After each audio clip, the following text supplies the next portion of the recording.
Another projection, another example of disrespect to the Cincinnati Reds. Should we be worried about all of these predictions? We're going to discuss that and take your questions and comments on today's live Aloha Friday edition of Locked On Reds. Let's go. You are Locked On Reds, your daily Cincinnati Reds podcast, part of the Locked On Podcast Network, your team every day. You are Locked On Reds, and my name is Jeff Carr. His name is Steve Offenbaker, and I'm worried. And I'm going to need Steve to talk me off a ledge today because, look, we are lifelong Cincinnati Reds fans that have turned an addiction into information for you, and lifelong to the point that this season is the most anticipated season that I can ever remember. And I'm getting beat to death by these projection systems because my mind is just going insane. And we're going to discuss that on today's live Aloha edition of the Locked On Reds podcast. Thank you so much for joining us here today. And I would love to know what you're thinking in the comments section. You know, we talked about how ridiculous we thought the projection systems were. We talked about how they're missing the point when it comes to the Reds. But it's like the old saying says, if you see a jerk in the morning, you've seen a jerk. If you see jerks all day, then maybe you're the jerk. We're seeing a lot of projections that are all saying the same thing, Steve, and I'm going to need you to talk me off the ledge here. Before we do that, I want to let you know today's episode is brought to you by FanDuel. Make every moment more and join today, FanDuel.com/lockedon. Your first $5 wager or more that wins gets you $200 in bonus bets. FanDuel.com/lockedon to learn more. And Steve, look, I get it, and we've talked about this team, and I think that our Reds are difficult to project for many reasons, but I also continue to see these projections that not only do they not say, because you and I have constantly said we think that the Reds are going to win the division this year. Not only do they say that the Reds are not going to win the division, everybody's picking them like fourth, like under 500, under 80 wins, taken a step back from last year. They think they got lucky. They think that there were a lot of factors that are going to come back down to earth with the team this year, and they're not going to be as good. And it's got me, I don't think it's got me wavering in my projections, but it's certainly got me worried that all of this hype is going to be for naught.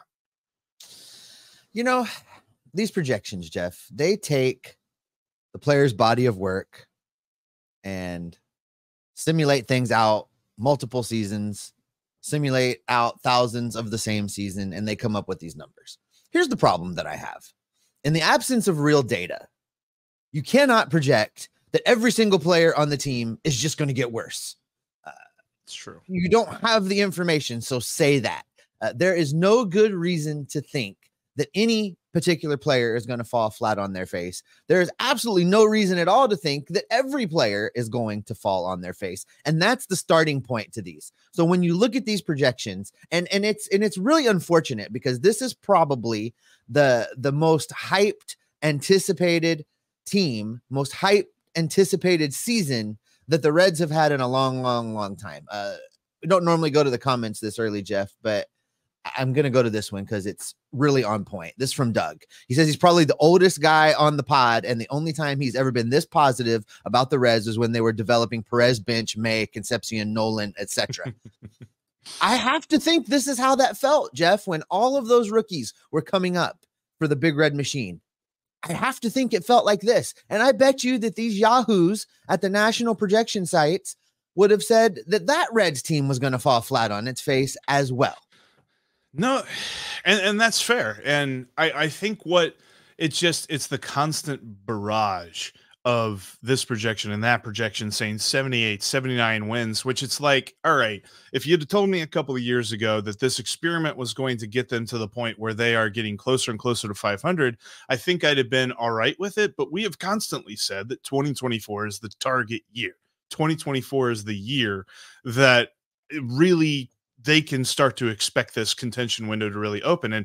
And Grant makes a good point. You know, the same projections are also saying that the Cardinals and Yankees are going to be winning both of their divisions. The Yankees are not beating the Orioles. I don't see that happening at all. I mean, they're even I think that the Orioles are a little bit easier to project than the Reds because they have bigger sample size with most of their players. Oh, and by the way, they just traded for Corbin Burns. So this also makes me wonder, like, there's other folks that are taking this projections, all of these different projections, to mean that the Reds didn't do enough, that the Reds went out this offseason and the moves that they have made have amounted to so little that not only will the team not get better this year, it'll actually get worse.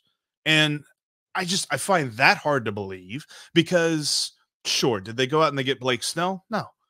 But they got some bona fide talent that I think can really pan out. But it's just like, even if they go out and they get Blake Snell now, does this mean that the projection systems just completely flip and then they project the Reds to win the division? I feel like they see this Reds team is much further away than we do, and I don't know why.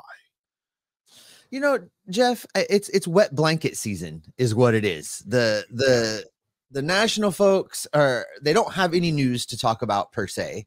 These projections come out at this time of year in the dead spot between most of the transactions and the beginning of spring training. So they need something to talk about. They put out these projections. You've got some of the local media desperate to fill column inches. I think that article that came out over the weekend that Jason Williams wrote was a desperation piece to fill some column inches. And it really came off as ill-informed and unenlightened.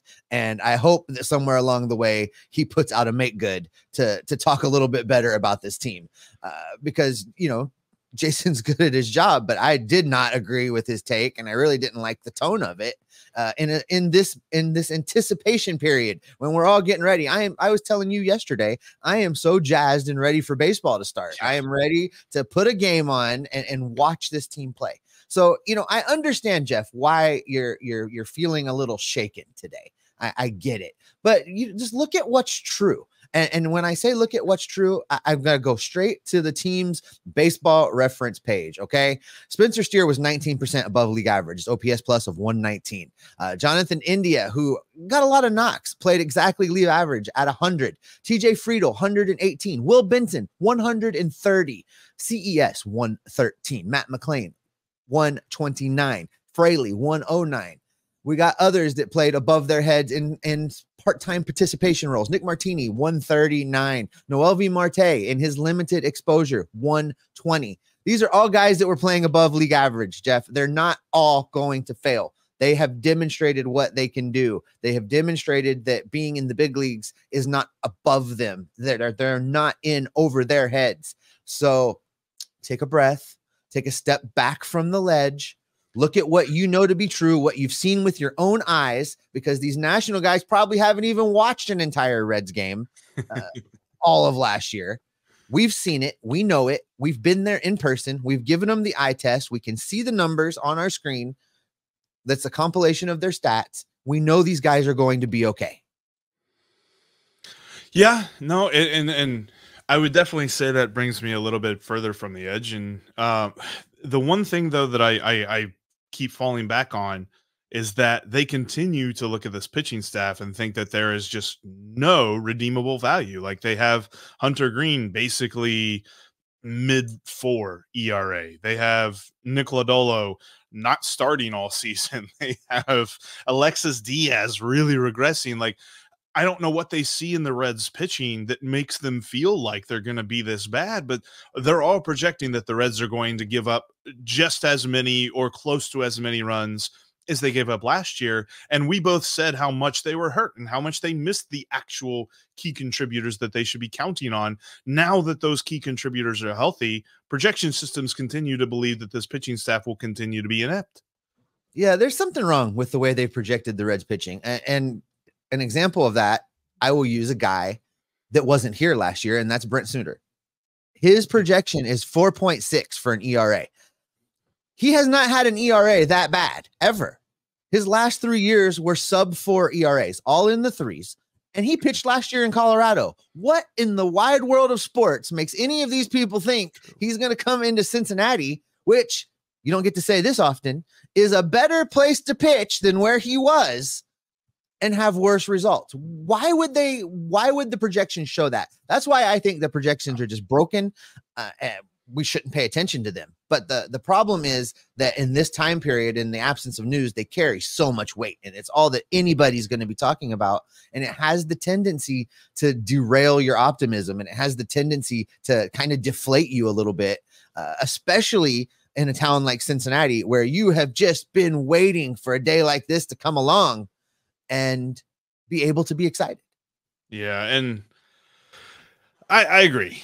I agree. Now, I will say this. There are some points to ponder when it comes to these projections. I think that we ought to unpack those coming up here in just a moment, especially the things about this young roster which make it hard to project, but also make me wonder a little bit about going really, really hard on the division winning projection. Anyway, yeah, we'll talk about that in just a minute. All right. Coming up, we are going to talk about if this changes our stance on whether or not the Reds are the clear-cut division leader heading into the 2024 season. We're going to get to that in just a minute. Before we do that, though, I want to shout out the sponsor of today's podcast. Today's episode is brought to you by Ibata. Do you want to save some money doing something that you have to do anyway? Well, then Ibata is for you, because you can start shopping with them and start getting cash back on every purchase you make with Ibata. Ibata is a free app that gives you the most cash back every time you shop on hundreds of items, from groceries to beauty supplies to toys. So you can make sure you're beating inflation no matter what you're purchasing. Other apps give you points that don't amount to much, but with Ibata, you just add your offers in the app, upload your receipt, and you get real cash that you can cash out to your bank account, PayPal, or gift cards. Join the over 50 million savers and earn cash back every time you shop from over 2,700 brands and retailers, including Lowe's, Macy's, Sephora, Best Buy, and many more. Right now, Ibata is offering our listeners $5 just to try Ibata by using the code LOCKEDONMLB when you register. Just go to the App Store or Google Play Store and download the free Ibata app and start earning cash back, and use the code LOCKEDONMLB. That's Ibata, IBOTTA, in the Google Play or App Store, and use the code LOCKEDONMLB. Speaking of Locked On, Locked On has launched the first ever national sports 24/7 streaming channel on YouTube. Locked On Sports Today is here for you 24/7, covering the top sports stories of the day with local experts like Jeff and I, and the Locked On national shows covering every league. Go to Locked On Sports Today on YouTube and subscribe to the first ever national sports 24/7 streaming channel.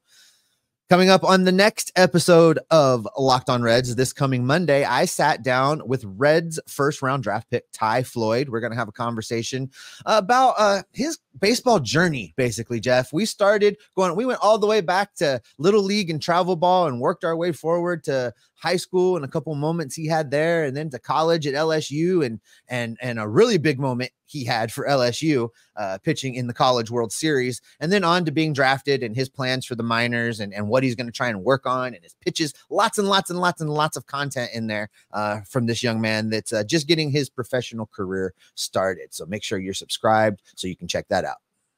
I wonder if he's going to be like the next Graham Ashcraft, rising through the system. There's a lot of folks talking about Ty Floyd and where he lands in this Reds organization right now. So I'm excited to see that, because I didn't get the chance to be on that. That was you and Ty, and looking forward to seeing exactly everything Ty had to say.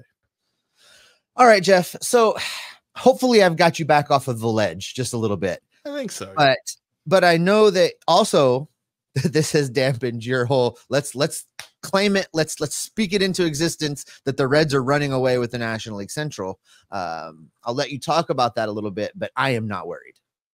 I would say because I'm really starting to look deep into what they're saying. There's some things that I just don't agree with. Like I did see that FanGraphs Zips projections basically said to the effect that the Reds are a roster full of third basemen. And I'm like, excuse me? Sorry?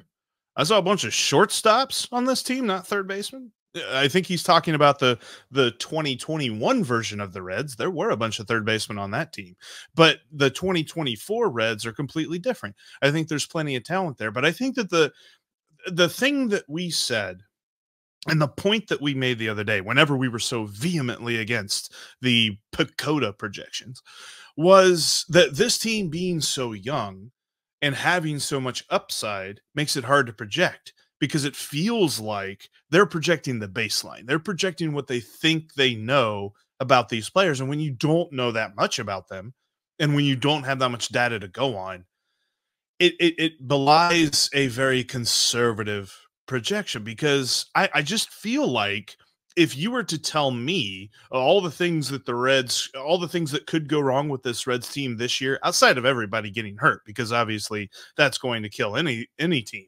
But, you know, if all the things that could go wrong, I feel like 78 wins is what would happen if literally everything goes wrong. And so that's why these projections are really kind of got me reconsidering that, like, could their floor be even lower than that? Because some of these players do have a wide range of variance. And I think that's really where projection systems tend to go vehemently against a fan's perspective. Yeah, I don't see it. Again, I can't see a scenario where every single person falls on their face. I can't see it. It doesn't make sense to me. And I'm not just talking about rookies. Again, these projections have showed successful long-term Major League Baseball veterans falling on their face, and the rookies falling on their face, and everybody falling on their face. It's an unrealistic. So I say throw out the computer projections. If you want to know what you want to know about this team, then use your eyes, use what you saw last season, use what you know to be true with this team, and do the same thing for the rest of this division. We saw live, you and I last year, Jeff, we saw the Brewers live, we saw the Pirates live, we saw the Cardinals live, we saw the Cubs live. We saw them all. We know who they are. We know what they are. We know the moves they've made this offseason, just like we know the moves that the Reds have made. We watch a lot of baseball. We know how the additions to this team played for their previous teams. We know what we're getting. We know what we know. Mm-hmm. I know that team, as constructed for 2024, the Reds, are better than 78 wins. I have no doubt in my mind about taking the over if you give me an over-under of 78. I have zero question about that. As for the rest of the division, I have no problem taking the under for whatever they're setting the St. Louis Cardinals as their over-under right now, because there is no way they are going to perform the way that they are being projected. I feel the same way about the Cubs, although I would be a little more conservative in what I bet on the Cubs because they're a little wonky as to what they're doing. But the Brewers are going to be in free fall. The Pirates are going to be the Pirates. And the Reds are going to win this division. I have faith. I have belief, and I have my own knowledge, my own information, my own critical thinking of what I've seen to back all that up. And you know what? Maybe you're verbalizing it, and our buddy Carrick actually put it in the chat, said, those projections were great for me. I put my money down. And you know what? Maybe that's the silver lining in all of this. These projections might actually bring the Reds over, under, down. And so it's going to be easier for that bet to hit. It's going to be a little bit more on the VIG for the Reds to win the division and things like that. Because I'm with you. I looked at what this team did last year, and I'm like, am I being too overly optimistic? No bias. Yeah. Happy Hermit. Yeah. Am I being too overly optimistic about these players? And it's just like, all right, maybe you're too overly optimistic by saying that all of them will take a step forward. But I don't think it's overly optimistic to say that a good chunk of them will. I mean, Spencer Steer, I believe, has shown us that he has a high floor anyway. We know that the sky is the limit for Elly and for Noelvi Marte and Matt McLain. And Matt McLain has already shown that his floor is pretty high. So even if he hits his floor, it's still probably a 260 player. And I think that that's fine. But I really believe that the pitching side of things is what has me worried, because that was the one thing that we said, all right, they need to improve a little bit on. And it felt like they did that. It felt like they went out and they supplemented the bullpen. It felt like they brought in, between Nick Martinez, who can kind of do either bullpen pitching or starting rotation pitching, and then Frankie Montas, who has done it before, even though he's coming off of a major shoulder injury. Like, it just kind of feels like they looked at those moves and they said that they might as well have done nothing at all. And I don't agree with that. I feel like they are discounting, yet again, guys like Hunter Greene taking a big step forward, guys like Andrew Abbott, not having a sophomore stuff. Andrew Abbott doesn't even really have to take a step forward. He just has to continue doing what he was doing. Maybe a little bit better on the ground ball rate. We talked about that, but honestly, he pitched so well and he just got tired at the end of the year. Like, it seems like the projection systems heavily weighed August and September, and almost completely ignored June and July when this team was just clicking on all cylinders. Mm-hmm. You know, it's funny. Carrick and I have been on the same wavelength for the last couple Aloha lives. That's I don't know what's going on with that. Get out of my head, Carrick. Get out of my head. Debbie Brown checks in with this, Jeff. Says that Todd Frasier on Foul Territory with his guys have defended the Reds. Well, first of all, Todd should be out there doing the Lord's work and defending the Reds. But at least there's somebody out there doing it, because I haven't heard a whole lot of it lately from these national guys. But I just want to reiterate, Jeff, that I think this is a whole lot of nothing from these projections. I do not want anyone to be discouraged based on what Zips is trying to say, or Pacoda, or anybody else. The depth ratings over at Fangraphs, none of that matters, because we know better. And I agree. And I think I'm back. I might, might do a John Wick gif here. Probably not, but that's what I'm feeling. I pull me back in. Or I guess that's Al Pacino. I'm getting my gifts mixed up. Anyway, whatever. We're back. And that means that it's time for you. It's time for questions, time for comments. We are jumping in to our listener interaction portion of the Aloha Live Friday show. That is coming up right after this. Because before we do that, I want to tell you about one of our other sponsors today, and that is FanDuel. We are heading into one of the best weekends of the season. If you're a fan of all sports like myself, Super Bowl weekend is amazing, and FanDuel makes the Super Bowl awesome. Because if you're like me, you're just looking for the most comfortable seat at whatever party you're going. If you're going to your friend's house, your family's house, if you're going to an event center, whatever, you're looking for the most comfortable seat, the best snacks. For me, I'm a wings guy and like a chips and dip guy when it comes to the Super Bowl. Not much into pizzas or anything like that. Like, I want to be able to eat everything with my hands. I don't need, I guess you can with pizza. Anyway, whatever.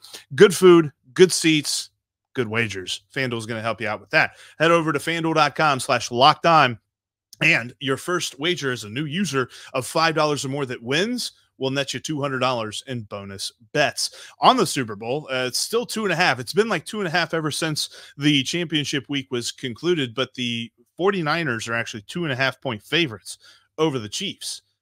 I don't know how I feel about that.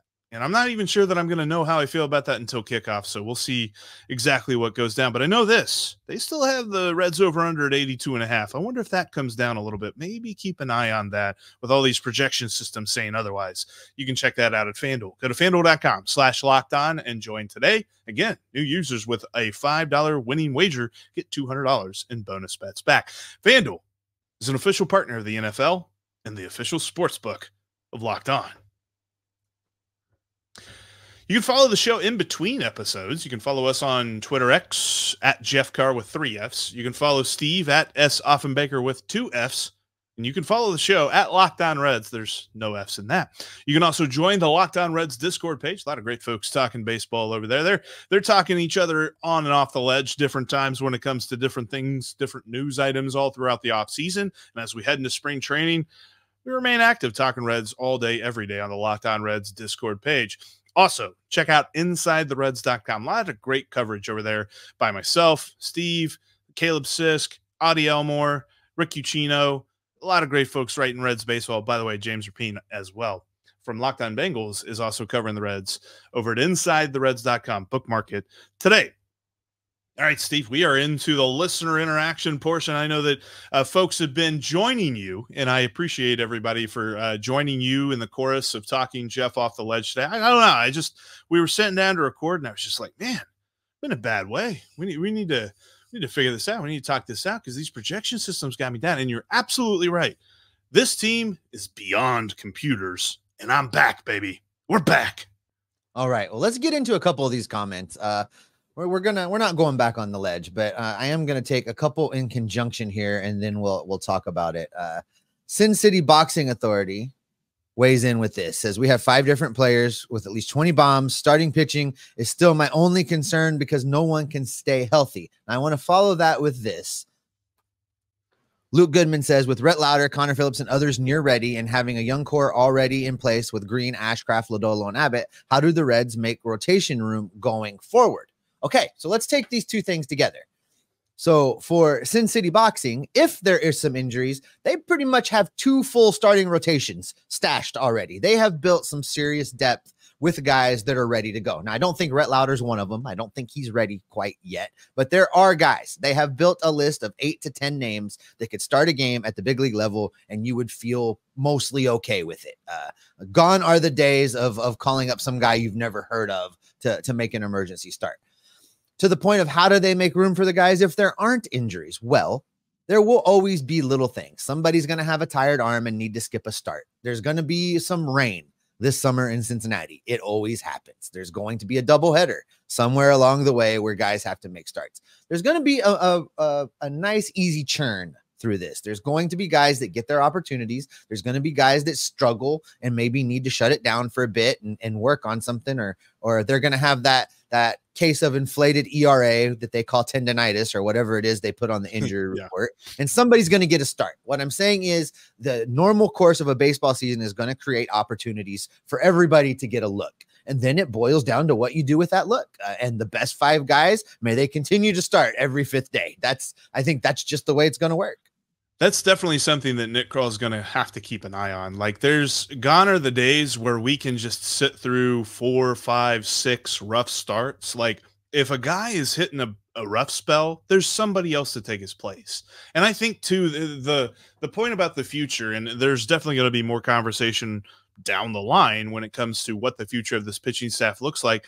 There's probably going to be a couple of guys that are listed as starters right now who become bullpen pieces. And there may even be guys listed as starters right now who the Reds package together and go trade for an even better starter or some form or fashion like that. Like, Nick Krall needs to be very judicious with that. That was something that he got dinged on in these projection systems, is that it felt like the Reds had a lot of very similar players positionally, and they probably should have traded 1 or 2 of them to go get, players that they need, like outfielders or, maybe a big time starting pitcher. The thing is, though, I still think that there's plenty of talent here. Nick Krall's done a beautiful job of adding so many darts here that he can throw at the board. 1 or 2 of them is going to stick, and they're going to become bona fide aces. Like, could it be Hunter Greene, Nick Lodolo? It seemed like it was headed for that direction until Nick Lodolo got hurt last year.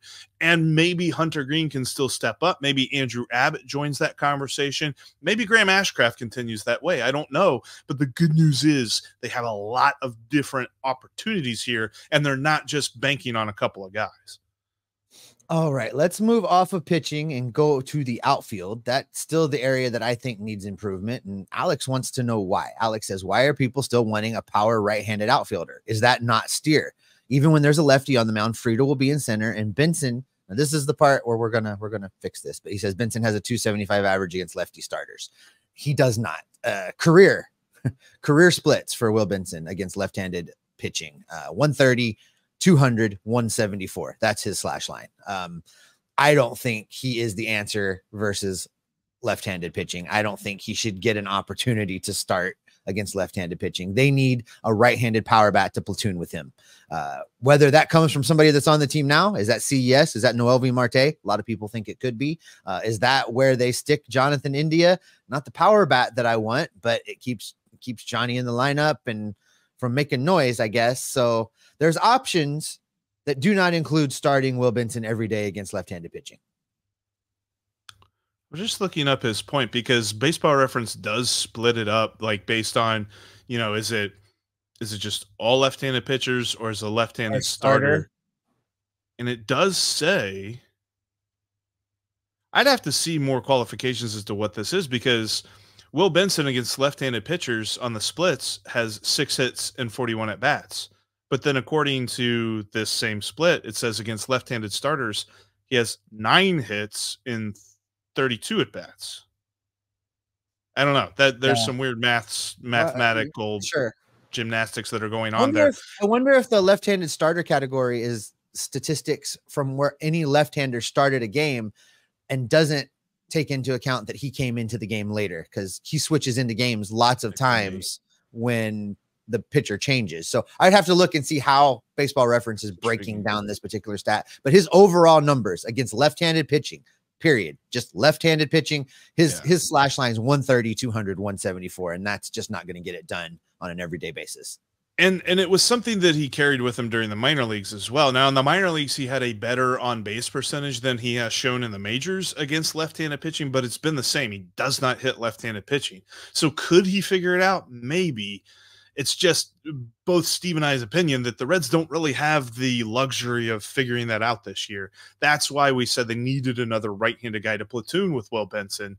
And while you can squint and say that Josh Harrison can play the outfield, I don't necessarily know that that satisfies the need. Like, maybe he figures it out, but we were really looking for like a bona fide, like even if it was just an Adam Duvall or somebody like that, that you could slot in and he just murders left-handed pitching, and then you don't have to worry about that. You probably just have to worry about it defensively.